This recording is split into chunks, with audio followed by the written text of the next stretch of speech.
Assalamualaikum warahmatullahi wabarakatuh. Perkenalkan, nama saya Susanti dengan NIM F1G1190015. Di sini saya akan memaparkan materi hasil ringkasan yang telah saya buat dengan 3 submateri, yaitu week 1, week 2, dan juga week 3. Tanpa berlama-lama lagi, kita langsung ke materinya saja, yaitu pertama adalah week 1. Berbicara tentang faktor yang mempengaruhi efektivitas tes berarti berkaitan dengan proses pengujian. Dimulai dengan spesifikasi, kemudian kita membangun beberapa input tes untuk melihat apakah itu dilakukan dengan benar. Kita akan mengeksekusi input tes yang kita buat pada program. Dalam hal ini kita akan menyebabkan jalur program akan dieksekusi. Kemudian kita dapat mengevaluasi apakah tes itu melakukan hal yang benar atau tidak dengan menggunakan ORELS. ORELS bisa melihat output dari program dan juga bisa melihat hal-hal internal dalam program. Pernyataan dapat digunakan untuk menentukan apakah program melakukan hal yang benar atau tidak, seperti semacam pemeriksaan diri. Kita berbicara tentang dua konsep yang terkait, yaitu jangkauan dan juga pengamatan. Yang keduanya mempengaruhi seberapa besar kemungkinan tes untuk mengekspos kesalahan. Dua hal tersebut berkaitan dengan struktur program dan bagaimana hal itu mempengaruhi efektivitas tes. Untuk menulis tes yang efektif, pertama-tama kita harus mencapai titik itu dalam program di mana ada kesalahan, dan kemudian kita harus memastikan bahwa kesalahan dalam proyek program turun ke beberapa output dari program. Jadi kita harus dapat mencapai kesalahan dan kemudian kita harus mengamati kesalahan melalui beberapa output dari program atau dengan cara lain.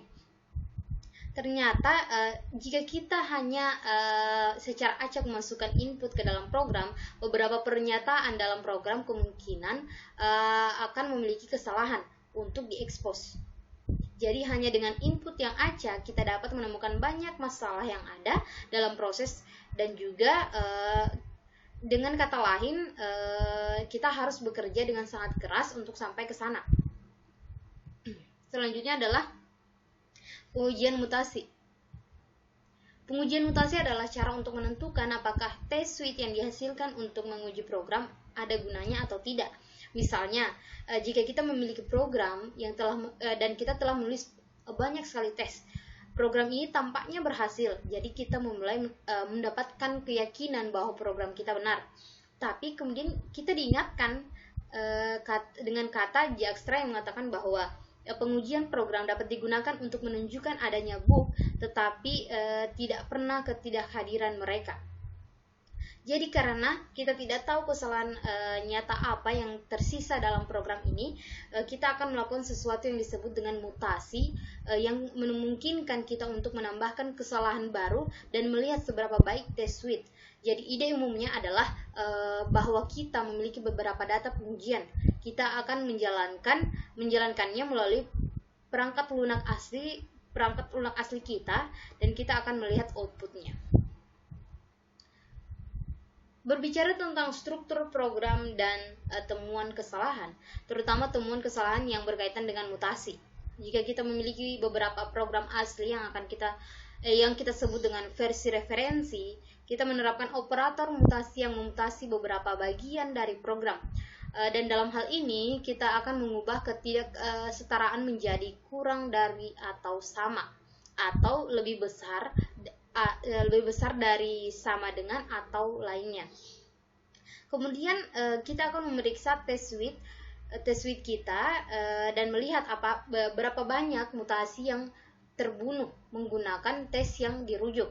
Jadi dalam hal ini F1, F3, F4, dan F5 adalah mutasi yang dibunuh oleh test suite yang kita miliki, dan F2 adalah salah satu yang tidak terbunuh. Jadi dalam hal ini kita mendapatkan skor mutasi 80% ya, karena jika gagasan mengutak-atik mutasi dalam bermutasi, program kita tidak sesuai dengan jenis kesalahan yang dibuat programmer, maka seluruh ide ini agak tidak berguna. Baik, selanjutnya kita ke week 2. Pengujian kombinatorial merupakan salah satu cara yang bekerja secara sistematis menguji ruang input nilai untuk sebuah program, sehingga kita dapat melihat berbagai cara agar kita bisa mendapatkan kasus tes dari spesifikasi. Kita memulai dengan memiliki spesifikasi fungsional, kemudian menguraikannya menjadi satu set feature yang dapat diuji secara independen. Dan selanjutnya adalah memilih nilai-nilai perwakilan dari fitur-fitur itu, dan nilai-nilai itu mewakili perilaku model. Dari itu, kita dapat menghasilkan spesifikasi kasus uji, dan kita juga bisa keluar dari kasus uji. Jadi ini adalah cara untuk mengotomatisasi proses pengujian yang telah kita lakukan. Tujuan pengujian metrik uji kotak putih adalah untuk menentukan kecukupan test suite. Yang bisa kita lakukan hanyalah memperkirakan, dan cara kita akan mencoba dan memperkirakannya adalah dengan menganalisis seberapa baik tes mencakup struktur program. Jadi dengan kotak putih itu berarti bahwa tidak seperti kotak hitam, di mana kita tidak melihat dalam kode, dan dalam kotak putih kita membuka struktur kode dan memeriksanya. Jika kita memiliki tes yang cukup sehingga setiap pernyataan dalam sebuah program telah dibahas, atau setiap ekspresi boolean dalam program telah mengambil nilai-nilai yang benar dan salah, itu berarti bahwa kita cenderung menangkap jenis kesalahan tertentu. Jadi yang kita lakukan adalah mencoba untuk memperkirakan cakupan program, atau kemungkinan bahwa kita akan menemukan kesalahan dengan melihat struktur teks program. Kita dapat melihat berbagai aspek ekspresi boolean. Pengujian struktural adalah pendekatan yang berfokus pada pelaksanaan bagian-bagian tertentu dalam struktur program. Ini didasarkan pada pengamatan sederhana bahwa kesalahan dalam elemen tertentu dari program tidak dapat diungkapkan tanpa menggunakan elemen tertentu. Jadi, kita benar-benar menjalankan setiap baris kode atau mendapatkan kedua hasil untuk pernyataan if-else. Keputusan dan cakupan cabang sangat mirip, tetapi cakupan keputusan memberikan beberapa manfaat dibandingkan dengan cakupan cabang. Jadi, mari kita lihat contoh dari apa yang telah saya maksud. Berikut adalah beberapa contoh kode. Cakupan keputusan mengharuskan setiap boolean mengambil kedua hasil benar dan salah. Pertimbangkan kode ini. Kode ini akan ditimbangkan. Bayangkan bahwa kita menemukan kode ini di beberapa modul sistem kritis. Ini adalah perhitungan rasio pemeriksaan keamanan sederhana. Dalam cakupan cabang, kami hanya benar-benar peduli dengan memastikan bahwa kita mengikuti setiap cabang, mengikuti setiap tepi aliran program. Artinya, kita ingin pernyataan jika itu benar dan salah. Kita dapat memastikan hal ini melalui dua kasus uji. Secara teknis, kita masih hanya membutuhkan dua kasus uji. Satu untuk membuat aman dan keputusan salah, dan satu untuk membuat mereka berdua benar. Dalam skala ketelitian, OMCDC akan menjadi yang paling ketat karena dirancang dengan benar-benar untuk sistem yang sangat kritis, dan terutama ketika kita menggunakan pembuatan kode atau generasi uji pada sistem tersebut.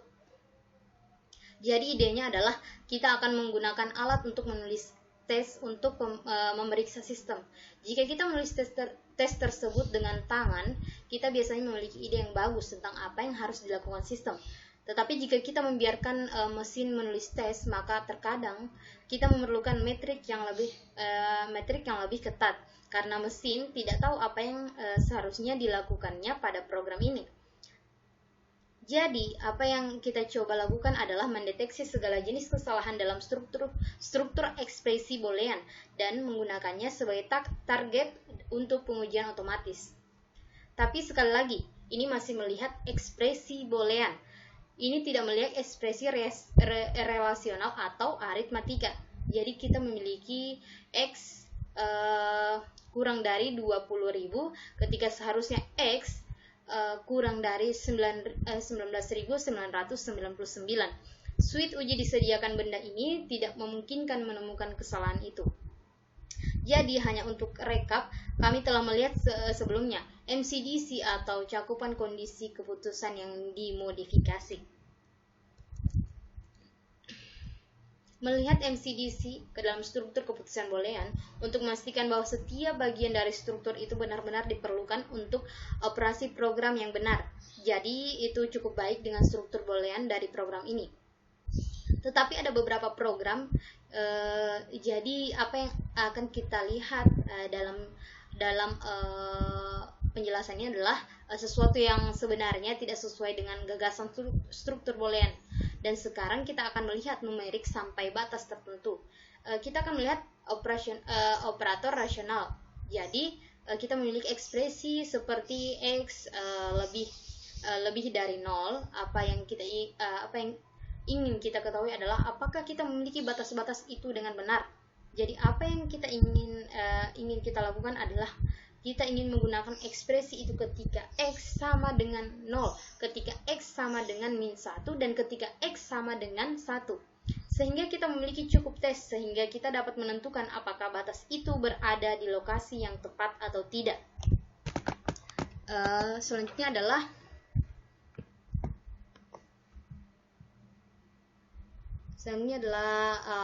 masalah yang kita hadapi adalah bahwa ketika mencoba dan menguji perangkat lunak kita sendiri menggunakan mutasi, kita mendapatkan terlalu banyak mutan.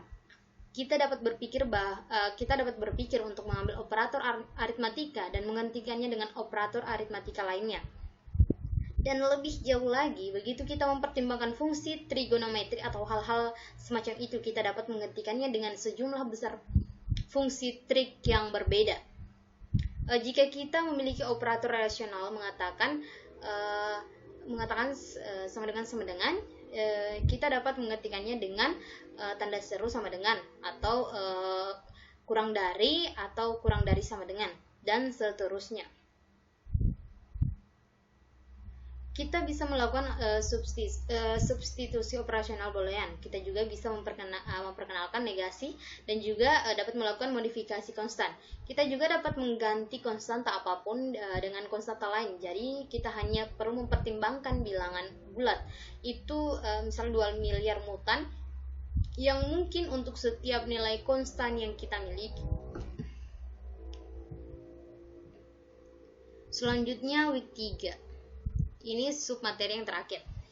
Menganalisis persyaratan untuk pengujian dapat memberi kita jaminan bahwa apa yang kita minta benar-benar dapat diterapkan, dan kemudian dapat membuktikan bahwa apa yang kita lakukan memenuhi persyaratan pengguna dengan mengujinya.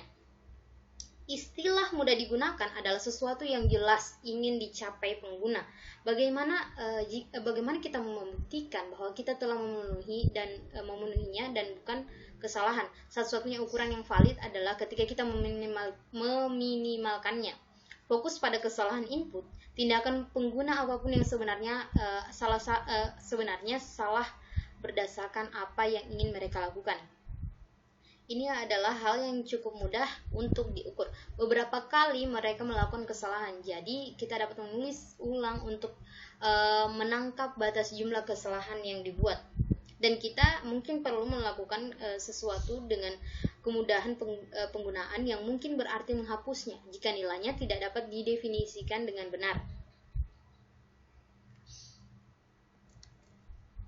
Persyaratan harus jelas, tepat, dan tidak ambigu. Menjadi tidak ambigu berarti bahwa hanya ada satu interpretasi dari kata-kata. Bahasa yang sangat tepat dan tidak ambigu dapat ditulis dengan banyak jargon atau kata-kata teknis yang mungkin tidak dipahami pengguna, terutama untuk persyaratan yang harus ditulis dalam bahasa pengguna.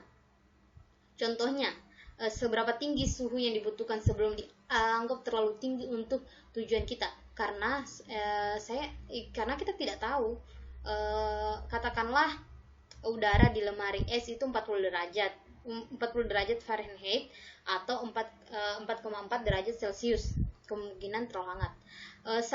Saat itulah lemari es kita biasanya memulai berbunyi bip pada berbunyi bip. Mungkin karena kita lupa membukanya lagi atau lupa menutup. Tetapi bagi orang-orang ambang batasnya jauh lebih tinggi. Biasanya 100 derajat Fahrenheit atau 38 derajat Celcius adalah titik di mana kita mungkin menganggap seorang mengalami demam yang signifikan.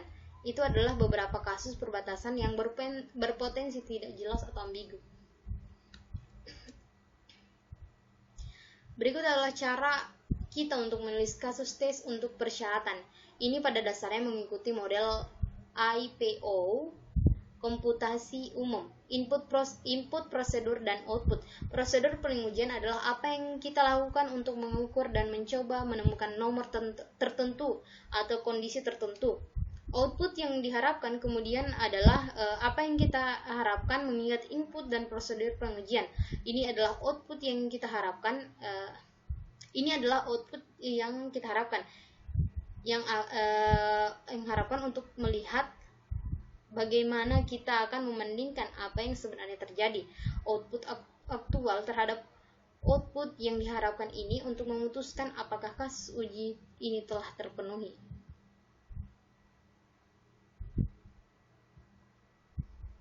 Baik, sekian materi yang dapat saya paparkan. Saya ucapkan terima kasih. Wassalamualaikum warahmatullahi wabarakatuh.